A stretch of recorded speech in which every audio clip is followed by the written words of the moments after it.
Welcome to SportsBeat KC, the Kansas City Star's daily sports podcast. It's Monday, May 8th, and I'm Blair Kirchhoff. Lorenzo Cain spent 7 of his 13 Major League seasons in Kansas City, and in that time, the Royals rose from a last-place club to a World Series champion. On Saturday at Kauffman Stadium, he retired as a Royal. Cain signed his name to a one-day contract in a pregame press conference and then took place in an emotional ceremony on the field that involved his family, some former teammates, and Royals officials. Tip of the cap to the Royals, it was all well done, even ran a little long. The game against the A's started 6 minutes late. On today's show, you'll hear from Cain during the news conference. He took questions from reporters about his time in Kansas City, his terrific postseasons in 2014 and 15, and what he's up to now. And as I'm typing this, I'm thinking if you combine those two playoff runs, Cain might have been the overall postseason MVP for the Royals. He was the 2014 ALCS MVP for the way he hit and played defense against the Baltimore Orioles, but his major contributions in the other series might have made him the top overall player. We know this. His third-place finish in the 2015 MVP race was the best by a Royals player for an individual honor during those years. Okay, let's hear from Lorenzo Cain as he speaks about the day and his years with the Royals. Can we clap? Can we at least clap? Yes. Why do this? Why was significant to you? I was saying earlier in the interview, I knew this place was special from, the time I spent here. But I really understood the meaning of it when I came back here and I played here. And I remember hitting a home run. And as I'm running around the bases, everyone's cheering. I'm like, you don't see that often. So I knew the love that they showed me, the respect for the things I helped do here in Kansas City. I knew that one day when my career finished, that this would be the place I would retire. Annie? Lorenzo, what's this week, even just today, been like for you, coming back and seeing everybody here for you? It's been awesome. It's been a lot of smiles, a lot of hugs. Exactly what I expected. It feels natural here. It's always felt natural. The group that I got an opportunity to play with has always been, that had that family feel to it. And like I said, I definitely miss playing with those guys. And Kansas City is definitely home for me for sure. What was it like seeing Salvi? Always interesting when you see Salvi. But like I say, once again, he picked me up, gave me this big bear hug. And just seeing his face. I hadn't seen him in a few years. So to see him in there, hug him, go to the clubhouse, see all the trainers, and see the players. And it was just a moment where I just lit up. And like I say, I just felt like no time had passed from seeing those guys. Right. Lorenzo, when you think about your time here, what do you remember most about the Orioles series in 2014? I mean, there was so much there, just emotionally and even a couple of plays. What do you think of the most? Say 2014? Yeah. Yes. Well, for one, I had this little guy. I spent I remember we swept the Angels, and we ended up having him the very next day, and I got an opportunity to spend a few hours with him, and I had to get on the flight because we were playing Baltimore. I had to get on the flight and get to Baltimore because we had a series there, and I remember just crying before I got on the flight, but I knew that there was business to take care of, and had to find a way to lock it in, even though I was missing this little man, and we ended up, like I said, sweeping Baltimore as well. So I feel like, as an outfielder, I feel like I was out there running down everything, trying to catch everything. That was always something I enjoyed doing most, catching everything that came my way. So just in general, their entire series was ultimately one of the better ones I've played in. In hindsight, do you think some of that was not despite having to leave, but because of it? Were you sort of extra motivated in a certain way? It's always extra motivation with me. I'll always find ways to put that chip on my shoulder, even if there isn't one. But missing him was a huge part of it, and you know, I got to a point where I played angry out there, and when I'm locked in, you know, I feel like I'm always at my best. So overall, the series was great, not only for myself but the entire team. Blair? How about any during the 2 years of the World Series runs? Mm-hmm. I think Royals fans have their favorite Lorenzo Cain moments. Do you have one? I mean, we all as a group had so many memories. Like I said, I had a few first to homes. You know, I remember the one in against the Astros as well when, you know, Gomez slipped. Obviously, the one against Toronto. Ultimately, just getting the opportunity to go to back-to-back World Series. You know, I feel like that's tough to do. Something that doesn't happen very often, and to ultimately win one was huge, not only for me but the city, my teammates, because the year before was a lot of heartbreak in 2014. So to come back the very next year and play the way we did the entire season, just like selfless baseball, and to go out there and win it all it meant a lot to me. Sam McDowell? Hey Lorenzo, a couple things. What are you up to these days? Like how are you spending time now? You see it right here. That's how I'm spending all my time. You know, I put in a lot of work to eventually get the opportunity to do this and spend time with my kids. And he's playing baseball. They're all playing baseball. They're all playing basketball. They're playing everything.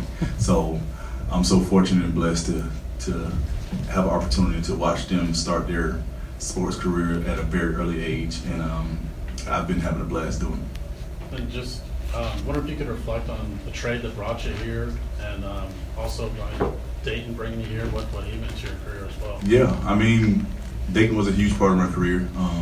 You know, earlier in my career I had a ton of injuries, and I honestly didn't know what to expect because I just felt like I just kept having injury after injury, and honestly I wasn't sure if I was going to make it or not. But Dayton, I saw him when I came here about 10 days ago as well, and I just gave him a big hug, and I thanked him so much for all the opportunities. Because as a ball player, all you never ask for is opportunities, and I had plenty of those. And one thing I will say about that, not only Dayton but Ned Yost as well, that he had his guys and he played his guys, and I appreciate him sticking with all of us through all the ups and downs, and I think it all ended up working out for everyone. Lorenzo, when you knew you weren't going to be a Royal anymore, when you're moving on, then what do you remember about that feeling as you were leaving here then? And I know you mentioned the fans, that meant a lot to you when they cheered you that time, but the organization itself and some of the things you just alluded to, but what was that feeling like then? Yeah, it was.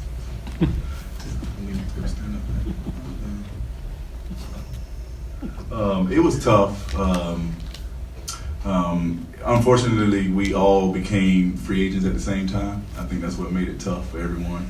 And you can't keep everybody. You know, I think we had about 6, 7 guys that became free agents at the same time. So I knew it was kind of turning into a rebuild type situation. But I definitely wanted to come back. But I understand that they were going in a different direction. So it was tough to move on because the group that I played with was, like I say, it was family. Those were my brothers, still are my brothers, and that's a group that I knew I would miss. And you know, it's kind of tough, like going to an entirely new team and learning everybody and and just getting used to a different situation. But yeah, we all had to move on. We all kind of went to different places, but overall, I feel like we all did what needed to be done. We had a great career, won a championship, and I think we all can just sit back and say, playing here was some of the best years of our life. And how would you be doing with the pitch clock today with the gloves and stuff? I'll probably have a few strikeouts already. For sure. I'm always fixing my batting gloves. I'm never in a rush to go out there and get it done. But once I go, I'm going. But it's a different game now. I'm kind of happy I played when I did, and I don't really have to deal with it anymore. So it's nice to kind of sit back and just watch from afar. PJ? Lorenzo, when you were a little kid, you know, growing up on the Florida-Georgia line, did your career envision how you thought it would, like back then? Right now, I mean, no, I can't sit here and say that I thought I would be sitting here in front of you guys today. Had an opportunity to win a World Series, no, but I knew to be in this spot it would take a lot of hard work, a lot of consistency from me with my work ethic, and a lot of patience. You know, because I started playing the game so late until I knew that this would be a long and tough journey, and sometimes, you know, I wasn't sure if I would be able to have this chance to be sitting in front of you guys today. But, you know, through a lot of hard work, through a lot of amazing people in my life that helped me get here, is something that I just hold near and dear to my heart. There's a lot of black players, you know, coming up in the game, a lot of young black players coming up as well. What would you say to some of those young kids and some of those kids in like little smaller areas that are kind of watching the game and learning from all the current stuff? Yeah, just be consistent, you know, as a person, with how you carry yourself, how you work. Just never give in, don't give up, continue to fight for your dreams. And that's kind of the advice I would give, because like I said, you never know who's watching. You know, I was just a kid from Madison County and grew up in a very small town, never played baseball until 10th grade in high school. And all it took was one scout to see me, and now I have an opportunity to sit here and talk to you guys today and retire a Royal. For the people that weren't here in 2014 and 15, how would you describe the buzz and the energy in this town during those playoff runs? It's electric, you know. Playing in the stadium during that time. I mean, playing in front of packed houses every night. That's when you know you're doing something special. You know, people are showing up and it's loud every night. And I definitely miss that feeling. I think about it all the time. You know, how to watch videos and highlights from it all the time. You know, I'm getting goosebumps thinking about it right now. So it's something that I miss, and you just wish you could just relive. But you know, but those are memories that you can always cherish and think back on. And you know, when you have that gathering with your old teammates, you know, you always have something to talk about for sure. You guys had a lot of resilient moments. The wild card game, the game against the Astros. I think you were down in every game of the World Series against the Mets. What was it about that group that kind of would rise to the occasion? Yeah, well, we were the comeback kids, you know. We felt like we were never out of a game. I mean, no matter what the situation was. Yeah, we developed that model, just keep the line moving, just trying not to do too much, and just simply putting the ball in play and allowing and putting pressure on the other team. I think that's one thing we did really well, putting pressure on the other team consistently. And that's just that group overall was just amazing to play with and play for. And yeah, we have so many memories and things we can look back on and talk about. And I didn't realize, I was talking to Davey earlier, we're almost at the 10-year anniversary of that team, and I'm like, yeah, time flew by. And I guess he's 8 years old, so I guess time goes by fast. Have you ever played with a defense that was that good when it was with Alex and then Dyson? I mean, have you ever seen a defense like that?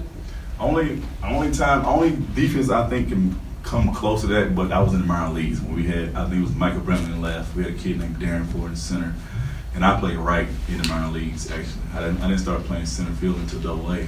But yeah, overall, the speed and I wasn't blessed with a great arm. I would say Dyson and Gordo had the cannons. I had an average arm, but we ran them down better than anybody.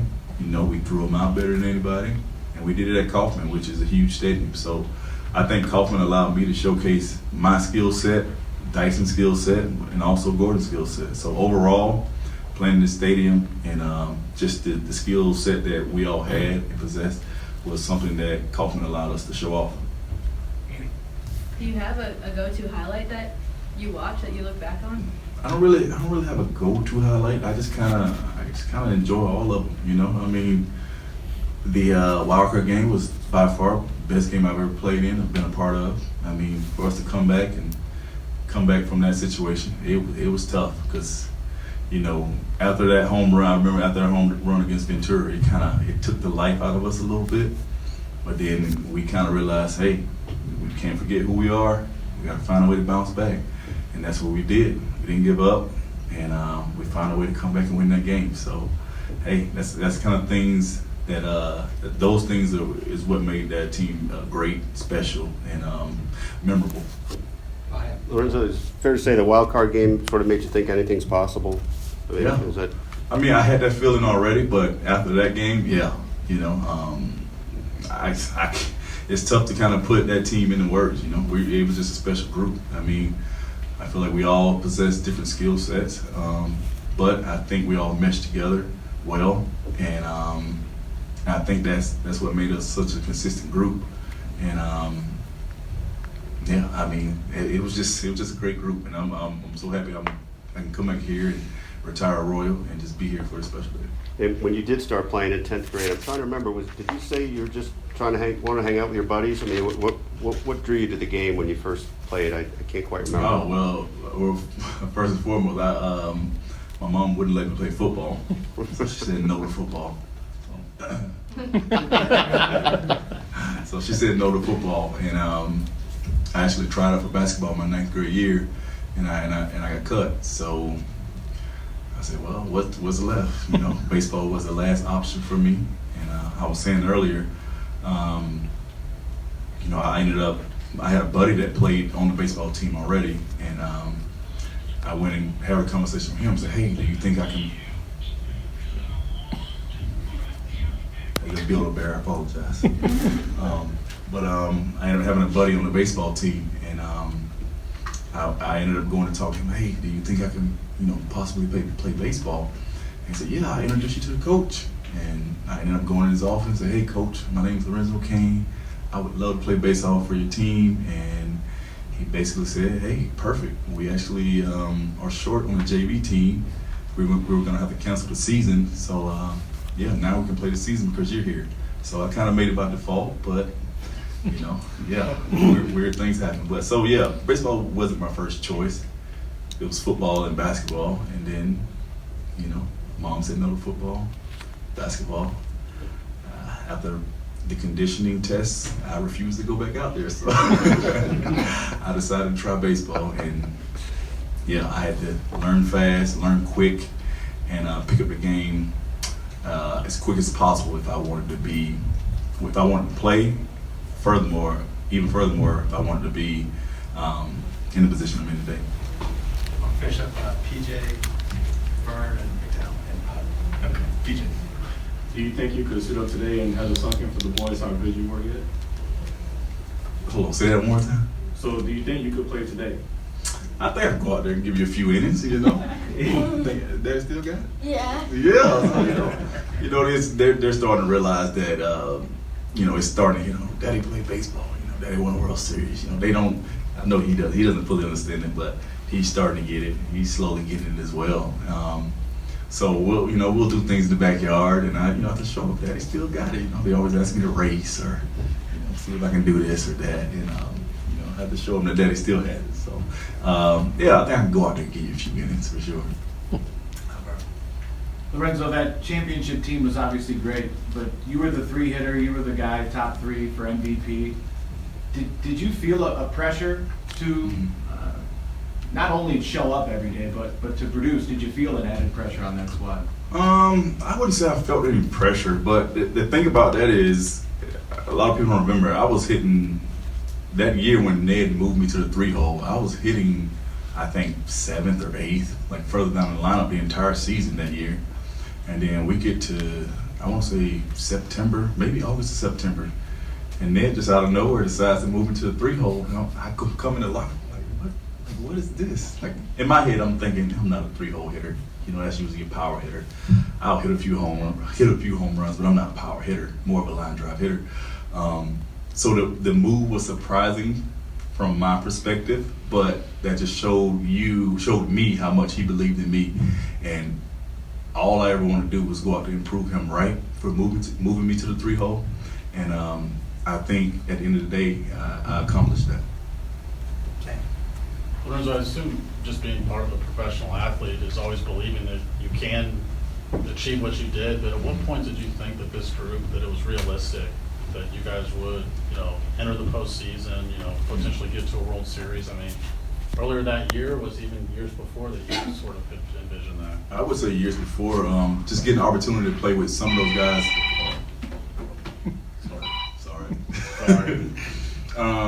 Just getting the opportunity to play with some of those guys in the minor leagues. When I was traded here, I remember, I remember being traded here and then getting sent to the minor leagues after being in the big leagues with Milwaukee. I was a little upset. But that kind of gave me another kind of chip on my shoulder. Like, all right, I gotta go here, prove myself. And I remember being in the minor leagues and playing with a few of those guys. And I just remember we were just destroying teams, like in the minor leagues. I mean, just absolutely crushing teams. And then and there, I knew that this group was special. And we slowly, from Haas and Moose, and guys slowly kept getting called up to the big leagues. And then I finally got my shot. And then it got to a point where I was just trying to keep up with those guys because those guys could really play. And that's when I felt like I knew that group was special. Bring it home, Hud. Lolo, 12 and 13, you were going through your injuries. Mm-hmm. You were having issues running into walls. Trevor Vance moved the warning track from 15 feet to 20 feet here at the K. How much did that help you? It helps because, one thing I had to do was learn how to kind of keep track of my steps when I did hit the warning track. Because you don't really learn that. You just kind of, over time, you slowly learn that. And Rusty also helped me with that as well.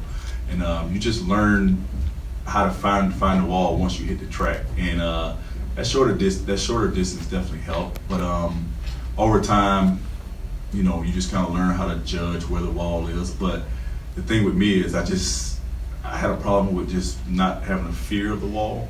It never bothered me running into the wall. So, but I just kind of play fearless out there. I've always had that mindset. I've had it my entire life, my entire career. My job is to go out there and catch everything. And that's what I try to do day in and day out. That'll do it for today. Thanks to Randy Mason for producing the show and to our SportsBeat KC staff of Monty Davis, Jeff Rosen, and Scott Chasen. It was a busy weekend in sports, including the NASCAR race in Kansas City, the F1 race in Miami, the Kentucky Derby, NBA and NHL playoffs, and even victories by the Royals and Sporting KC on Sunday. You can read all about that in today's morning sports edition. It's 28 pages loaded with coverage, features, commentary, box scores, everything. Check it out at liveedition.kansascity.com. Thanks for listening, and we'll be back soon with another SportsBeat KC, where we talk sports in Kansas City every day.